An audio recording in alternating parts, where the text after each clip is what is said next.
Λοιπόν, επιστροφή μετά την μουσική ανάσα και την διαφημιστική διακοπή. Πάμε να κάνουμε έτσι, να επιχειρήσουμε μια πρώτη πολιτική αποτίμηση με την βοήθεια του πολιτικού αναλυτή για το χθεσινό εκλογικό αποτέλεσμα του κ. Γιάννη Κουτσομίτη. Καλησπέρα και Κουτσομίτη από το Ηράκλειο.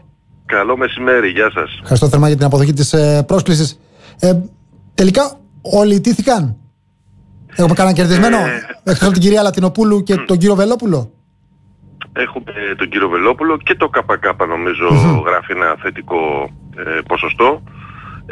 Ναι, τα μεγάλα κόμματα ιτήθηκαν, άλλα σε μικρότερο και άλλα σε μεγαλύτερο ποσοστό. Θα έλεγα ιτμένη είναι η Νέα Δημοκρατία, γιατί ναι μεν κέρδισε, προηγείται με πολύ μεγάλη διαφορά από το δεύτερο κόμμα, αλλά είναι πολύ χαμηλότερα από τις προσδοκίες και τους στόχους που είχε θέσει το κυβερνητικό κόμμα. Ο ΣΥΡΙΖΑ επίσης είναι ιτημένος, γιατί είχαμε δει τον πύχη των προσδοκιών να ανεβαίνουν στο 20%, μετά στο 17%. Αυτό τώρα το ποσοστό δεν είναι επιτυχία, είναι ήττα για τον κύριο Κασσελάκη. Είχε θέσει και ζητήματα τις τελευταίες ημέρες, ειδικά στην ομιλία του στην Αθήνα την προεκλογική, ότι εδώ είναι η τελευταία ευκαιρία. Φάνηκε ότι δεν πέρασε ούτε αυτό. Και το ΠΑΣΟΚ δεν είναι νικητής, με την έννοια ότι είχε θέσει ξεκάθαρα τον στόχο ο κύριος Ανδρουλάκης να είναι το δεύτερο κόμμα και με υψηλό ποσοστό που θα του δημιουργήσει προϋποθέσεις να αποτελέσει την αξιωματική αντιπολίτευση της επόμενης ημέρας. Αυτό δεν το είδαμε. Παρ' όλα αυτά συγκράτησε δυνάμεις, οπότε η ήττα του ΠΑΣΟΚ δεν είναι μεγάλη, είναι μικρή. Και μετά έχουμε τα κόμματα τα μικρότερα που είπαμε, όπως και προηγουμένως, μεγάλη επιρροή του κυρίου Βελόπουλου, ειδικά στη Βόρεια Ελλάδα, και το ΚΚ πάρα πολύ ισχυρό. Σε όλα αυτά που περιγράφεται υπάρχει ο αντίλογος για κάθε κόμμα. Δηλαδή, για παράδειγμα, η Νέα Δημοκρατία λέει ναι, εντάξει, μπορεί να μην κατάφερα το στόχο του 33%, αλλά είναι 13 μονάδες διαφορά από το δεύτερο κόμμα. Άρα δεν υπάρχει αμφισβήτηση για το ποιος είναι η ηγέτιδα δύναμη, πολιτική δύναμη στη χώρα. Αυτός είναι ο πρώτος αντίλογος. Αν πάμε στην περίπτωση του Στεφάνου Κασσελάκη και του ΣΥΡΙΖΑ, θα μπορούσε κάποιος να τα απαντήσει ναι, εντάξει, όντως δεν φτάσαμε το στόχο του 17-18%, αλλά ποιος μπορεί να παραγνωρίσει, είναι ο αντίλογος, ότι το Νοέμβριο μας έδιναν δημοσκοπήσεις ακόμη και κάτω από 10%. Μας έδιναν ακόμη και μονοψήφιο ποσοστό. Αν ανταπαντήσει μάλλον κάποιος από το ΠΑΣΟΚ, θα θεωρήσει ότι εντάξει, στις ευρωεκλογές του 2019 δεν είχαν υπερβεί το 7,5%. Άρα η άνοδος είναι ξεκάθαρη για το ΠΑΣΟΚ. Θέλω να πω λοιπόν ότι είναι τέτοιες οι ήττες που με τον ένα ή τον άλλο τρόπο μπορεί να δημιουργούν προβληματισμό, αλλά μάλλον είναι διαχειρίσιμες και για τις τρεις περιπτώσεις. Θα σχολίαζα ως εξής. Για τη Νέα Δημοκρατία θα έλεγα είναι κάπως πιο δύσκολα τα πράγματα με την εξής έννοια. Δεν βλέπω στον ορίζοντα, ακόμη και τον μεσοπρόθεσμο που είναι οι επόμενες βουλευτικές εκλογές, να αμφισβητείται με αλφαγιώτα η πρωτοκαθεδρία της Νέας Δημοκρατίας, αλλά αυτός ο κόσμος που απήχε ή που ψήφισε κόμματα της άκρας δεξιάς ή της συντηρητικής δεξιάς, σε ποιο βαθμό θα επιστρέψουν πίσω στη Νέα Δημοκρατία όταν θα έχουμε βουλευτικές εκλογές? Αυτό είναι ένα μεγάλο ερωτηματικό. Δηλαδή θεωρώ ότι συναισθηματικά και ψυχολογικά ίσως να έχει υπάρξει μια απόσταση από τους ψηφοφόρους αυτούς και τη Νέα Δημοκρατία. Αυτό μένει να τους κερδίσει πίσω ο κύριος Μητσοτάκης. Με ποιο τρόπο όμως? Με κάποιο τρόπο που θα απομακρύνει τους κεντρώους ψηφοφόρους που τον στήριξαν το 2019 και το 2023. Εδώ είναι το μεγάλο δίλημμα. Αλήθεια, κύριε Κουτσομίτη, αυτοί οι κεντρώοι ψηφοφόροι πού πήγαν, αν χάθηκαν? Ή έμειναν, συγγνώμη για να το ολοκληρώσω, μόνο οι κεντρώοι ψηφοφόροι στη Νέα Δημοκρατία και αποχώρησαν όλοι οι δεξιοί? Διότι δεν μπορεί και οι δύο να μείνανε. Δηλαδή και οι δύο ομάδες εννοώ ψηφοφόρων, και οι κεντρώοι και οι δεξιοί. Δεν βγαίνουν τα νούμερα. Θεωρώ ότι μεγάλη απώλεια ήταν η αποχή, διότι οι πρώτες αναλύσεις, ποιοτικές αναλύσεις και από το Exit Poll δείχνουν ότι πολλοί από αυτούς που απήχαν ήταν όντως αυτοί που λεγόμενου μεσαίου χώρου, και βέβαια και κάποιοι άλλοι που πήγαν στα δεξιά. Αλλά δεν ήταν τόσο μεγάλη η άνοδος των δεξιών κομμάτων για μια τέτοια, θα έλεγα, εκλογική διαδικασία που δεν αντανακλάται σε διακυβέρνηση της χώρας.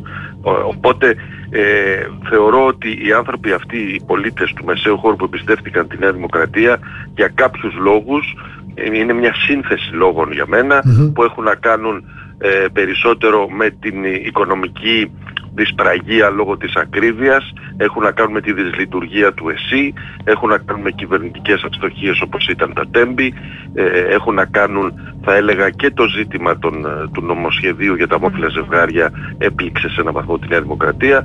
Το θέμα είναι, όπως είπα και πριν, να δούμε αν ο κύριος Μητσοτάκης έχει τρόπο να φέρει πίσω αυτούς τους ψηφοφόρους που είτε απήχαν είτε έχουν πάει σε άλλα κόμματα. Τι θα ήταν πιο εύκολο για τη Νέα Δημοκρατία, να φέρει πίσω τους κεντρώους ή να φέρει πίσω τους δεξιούς? Και το ρωτώ αυτό για να δούμε και προς τα πού θα κινηθεί πλέον ιδεολογικοπολιτικά η Νέα Δημοκρατία, αν θεωρήσουμε ότι με το 41% που έπιασε το 2023 έχει πιάσει ταβάνι ό,τι αφορά τη διείσδυση στους κεντρώους.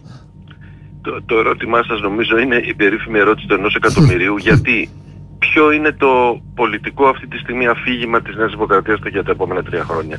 Τι διακυβέρνηση θέλει να κάνει ο κύριος Μητσοτάκης? Φοβάμαι ότι δεν είναι σαφές αυτό στην πλειοψηφία της κοινωνίας. Ποια είναι τα μεγάλα ζητήματα που έχει να αντιμετωπίσει η χώρα και πού πρέπει να προτάξει ο κύριος Μητσοτάκης την πολιτική του ώστε να συγκεντρώσει πάλι την εμπιστοσύνη της μεγάλης πλειοψηφίας του κόσμου? Αυτό δεν φαίνεται. Μαθαίνουμε σήμερα ότι ματέωσε ένα ταξίδι που είχε να κάνει στην Ιορδανία, θα δώσει μια τηλεοπτική συνέντευξη, να δούμε μήπως πει κάτι καινούριο. Αλλά με το υπάρχον κυβερνητικό αφήγημα, συνεχίστε μαζί μας γιατί εμείς προσφέρουμε σταθερότητα και θα πάμε τη χώρα καλύτερα, αυτό το αφήγημα νομίζω ότι χθες υπέστη ένα πλήγμα. Αυτές οι αποφάσεις και οι πρωτοβουλίες που αναλαμβάνει για αυτές τις τελευταίες 24 ώρες είναι ένδειξη πανικού ή ένδειξη ότι στην πράξη εγώ θέλω να δείξω ότι έχω λάβει το μήνυμα και αναλαμβάνω πρωτοβουλίες? Δηλαδή, ακύρωσα το ταξίδι μου, θα συγκαλέσω το Υπουργικό Συμβούλιο την Παρασκευή, παραχωρώ και μια συνέντευξη αύριο, θα δούμε τι θα πει στον τηλεοπτικό σταθμό Α. Τι ισχύει από τα δύο? Πιστεύω περισσότερο είναι κινήσεις να προλάβει περισσότερο το επικοινωνιακό μπαμ που έγινε χθες και να μην επιτρέψει στην αντιπολίτευση να δημιουργήσει μία αίσθηση ότι η Νέα Δημοκρατία είναι σε πτώση. Αυτό είναι το πολύ σημαντικό, πιστεύω, αυτή τη στιγμή για τη διαχείριση του αποτελέσματος, γιατί πιστεύω ότι οι συνολικές αποφάσεις στρατηγικής, πολιτικής δεν νομίζω ότι μπορούν να πάρθουν σε 24 ώρες.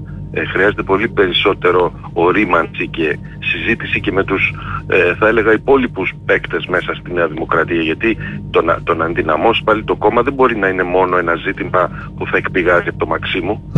Είδαμε με πολύ χαρακτηριστικό τρόπο πολύ σημαντικά κεφάλαια προσωπικότητες Νέας Δημοκρατίας σχεδόν να απέχουν από την προεκλογική περίοδο, όπως ήταν ο κύριος Σαμαράς, ας πούμε, ο οποίος δεν έχει κάνει και δήλωση νομίζω μέχρι πριν από λίγο για το αποτέλεσμα.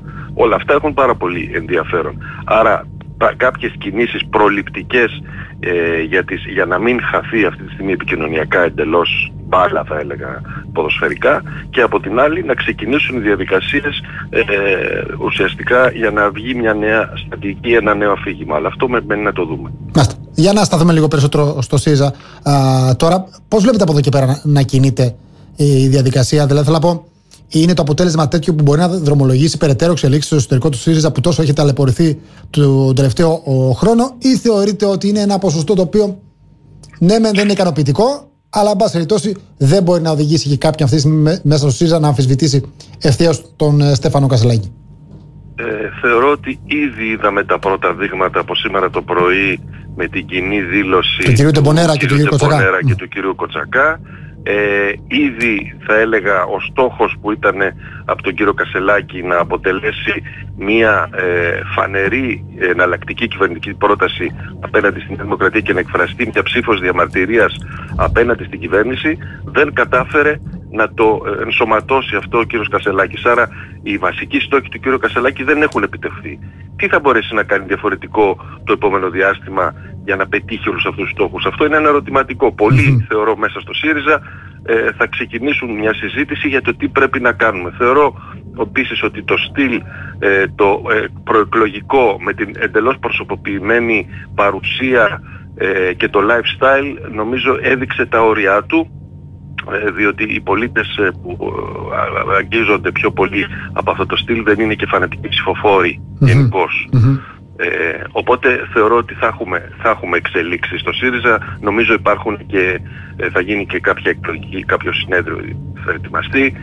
Οπότε σίγουρα θα υπάρχουν διαδικασίες και σε αυτό θα έρθει πίεση και από όλες αυτές τις φωνές που λένε για σύμπλευση συνολική του χώρου της κεντροαριστεράς ή της αριστεράς για να αντιμετωπίσει την Νέα Δημοκρατία.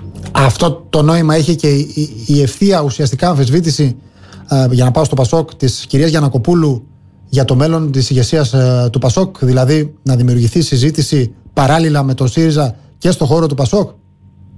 Υπάρχουν οι φωνές μέσα στο ΠΑΣΟΚ που θέλουν μια τέτοια συμπόρευση, γιατί θεωρούν ότι δεν μπορεί ή δεν πρέπει να συνεχιστεί αυτή η παντοδυναμία της Νέας Δημοκρατίας, και τη στιγμή που μάλιστα έχουν τόσο στρογγυλέψει γωνίες της πολιτικής του ΣΥΡΙΖΑ και δεν είναι το ίδιο κόμμα που ήταν το 2015, πόσο μάλλον το 2012, όταν υπήρχε τρομερή σύγκρουση ανάμεσα στα δύο κόμματα, και νομίζω έχουν πέσει και οι τόνοι. Θα δούμε το επόμενο διάστημα μεγάλη συζήτηση, θεωρώ, γύρω από αυτό το ζήτημα, αν και πιστεύω ότι λόγω προσωπικών, στρατηγικών και φιλοδοξιών και οι δύο ηγέτες θα το υπονομεύσουν αυτό το αφήγημα. Λέτε δηλαδή ότι θα γίνει μια συζήτηση που μοιραία δεν μπορεί να την αποφύγει καμία από τις δύο ηγεσίες, αλλά μέχρι εκεί. Πιστεύω μέχρι εκεί, γιατί για να έχει αποτελεσματικότητα μια τέτοια πρωτοβουλία λόγω του εκλογικού νόμου πρέπει να υπάρξει ενιαίος πολιτικός φορέας για να πάρει το πόνους. Αν είναι απλά συνασπισμός κομμάτων, δεν θα έχει τη δυνατότητα να πάρει το πόνους, έτσι και πρώτο κόμμα να είναι, δεν θα μπορέσει να ρίξει την παντοδυναμία της Νέας Δημοκρατίας. Άρα είναι πολύ συγκεκριμένη και δύσκολη η μετάβαση σε έναν καινούριο ενιαίο φορέα που θα αποτελείται, παραδείγματος χάρη, από το ΠΑΣΟΚ, το ΣΥΡΙΖΑ και την αριστερά. Άρα θεωρώ ότι θα είναι πολύ δύσκολος αυτός ο δρόμος, αν και οι φωνές ήδη έχουν ακουστεί και θα ακουστούν πιο δυνατά, πιστεύω, το επόμενο διάστημα. Η μεγάλη αύξηση της ακροδεξιάς και στην Ελλάδα δεν είναι μόνο ελληνικό φαινόμενο. Είναι ένα περιστασιακό φαινόμενο ή ήρθε για να μείνει? Κοιτάξτε, βρισκόμαστε ως Ευρωπαϊκή Ένωση εδώ και πολύ καιρό μπροστά σε πολλαπλές κρίσεις. Είχαμε την πανδημία, προηγουμένως είχαμε και την οικονομική νομισματική κρίση, έχουμε τον πόλεμο στην Ουκρανία, έχουμε τη μετάβαση, την πράσινη μετάβαση, η οποία δημιουργεί και χαμένους μέσα στην κοινωνία, έχουμε το μεταναστευτικό, την αναστάτωση στην Μέση Ανατολή. Όλα αυτά δημιουργούν πολύ μεγάλες ανασφάλειες σε ένα αρκετά σημαντικό μέρος της κοινωνίας και των πολιτών. Είδαμε πριν από καιρό τις αντιδράσεις των αγροτών στην Ευρώπη. Βλέπουμε ότι οι άνθρωποι θεωρούν ότι αποξενώνονται από τις θεμελιώδεις αξίες και τις παραδόσεις των κρατών τους μέσω της μετανάστευσης. Όλα αυτά συντελούν ώστε οι ακροδεξιές δυνάμεις να βρουν έφορο έδαφος και να κερδίσουν την ψήφο ενός μέρους της κοινωνίας. Αν δεν λυθούν, πιστεύω, αυτές οι μεγάλες προκλήσεις, είναι πολύ δύσκολο να μειωθεί η επιρροή της άκρας δεξιάς στο εκλογικό σώμα. Και για να πάω και στην άλλη πλευρά, στην άλλη όχθη, στα κόμματα, τις συνιστώσεις του παλαιού ΣΥΡΙΖΑ, να το πω έτσι, μιλώ και για το κόμμα της Νέας Αριστεράς και για το κόμμα του ΜΕΡΑ25, οδεύουν ολοταχώς προς το πολιτικό περιθώριο? Κοιτάξτε, βλέπω ότι το εγχείρημα της Νέας Αριστεράς είναι πάρα πολύ δύσκολο να πετύχει. Οι ιδέες αυτές έχουν, θα έλεγα, καταδικαστεί στη συνείδηση μεγάλου μέρους της κοινωνίας. Είναι συνυφασμένες με τη διακυβέρνηση, ιδίως της πρώτης περίοδου, αλλά και της υπόλοιπης διακυβέρνησης του Αλέξη Τσίπρα. Θεωρείται αποτυχημένο αυτό το μοντέλο, άρα με ποιον τρόπο μπορεί κανείς να πείσει μεγάλο μέρος της κοινωνίας ότι όχι, τότε τα κάναμε καλά και πρέπει να τα κάνουμε ακόμα καλύτερα και απλά μας είχαν πιέσει οι δανειστές? Δεν είναι πιστικό αυτό το αφήγημα. Και μάλιστα θεωρώ δεν είναι συμπτωματικό ότι τα ποσοστά της Νέας Αριστεράς έρχονται και σχεδόν αναλογικά με τα ποσοστό που είχε ο ΣΥΡΙΖΑ πριν το 2009. Άρα ίσως ήρθαν τα πράγματα ξανά στην φυσιολογική τους βάση. Τώρα ο κύριος Βαρουφάκης είναι ένα εντελώς αντισυστημικό κόμμα, αντικαπιταλιστικό, διεθνιστικό, συγκινεί ένα μέρος της νεολαίας, αλλά είναι προσωποπαγές. Δεν νομίζω ότι εάν δεν υπάρχει ο κύριος Βαρουφάκης στο ΜΕΡΑ25 μπορεί να υπάρχει. Ή ποιο είναι το ενδιαφέρον του κύριου Βαρουφάκη πλέον στην Ελλάδα ή αν θελήσει να ζητήσει κάτι άλλο στο εξωτερικό.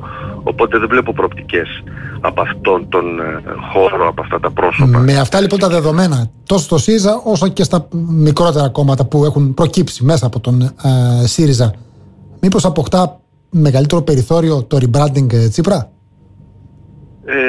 Αυτό θα ήταν σε μια εβδομάδα από σήμερα έχουμε την μεγάλη εκδήλωση που διοργανώνουν από κοινού Τσίπρας και Ζάεφ. Ναι, αυτό θα ήταν ίσως μια ευκαιρία μιας μεταβατικής κατάστασης, μια μεταβατική λύση. Αλλά σκεφτείτε πάλι, ένας ηγέτης, ένας πολιτικός ο οποίος έκανε τον κύκλο του, απέτυχε 2 φορές, τη δεύτερη μάλιστα εκτρά, μπορεί τώρα να εγγυηθεί μια επανάκαμψη και να νικήσει το Μητσοτάκη και τη Νέα Δημοκρατία? Δηλαδή το θεωρώ πάρα πολύ δύσκολο να συμβεί αυτό.